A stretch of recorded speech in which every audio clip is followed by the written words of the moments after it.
नमस्कार, मी राजेंद्र कुमार पाटील।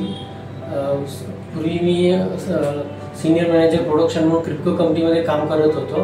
मी last year retired झालो। आता माझं वय आहे 61। मला मार्च एंडमध्ये थोडंसं छातीमध्ये पेन होत होतं आणि चालताना दम लागत होता, म्हणून मी माधवबाग क्लिनिक क्रशर चौक कोल्हापूर येथे ट्रीटमेंटसाठी आलो होतो। इथं ट्रेडमिल टेस्ट केल्यानंतर थोडंसं माझ्या हार्टमध्ये ब्लॉकेजेस सारखं जाणवलं आणि मग त्याच्यानंतर त्यांनी 2D taste 2D eco suggest केलं होतं।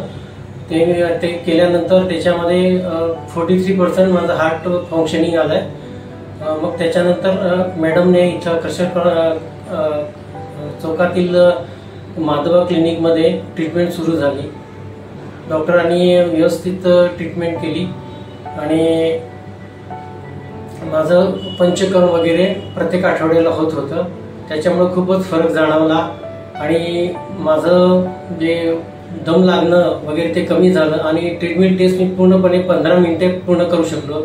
दोन्ही वेळा ट्रेडमिल टेस्ट मी कंप्लीट केली आणि आता मला थकवा पण लागत नाही आणि एकदम अंग हलकं होतंय। वजन पण माझं 6 किलो कमी झालेलं आहे आणि माझ्या बीपीच्या गोळ्या ज्या होत्या ते अर्धा डोस झालेला आहे आणि अजून माझी ट्रीटमेंट चालूच आहे आणि खूपच फरक पडलेला आहे। मी सजेस्ट करतो की प्रत्येकाने इथं म्हणजे असं तुम्हाला काही प्रॉब्लेम असेल तर कृपया माधवबाग क्लिनिक क्रशर चौक कोल्हापूरचे व्हिजिट द्या।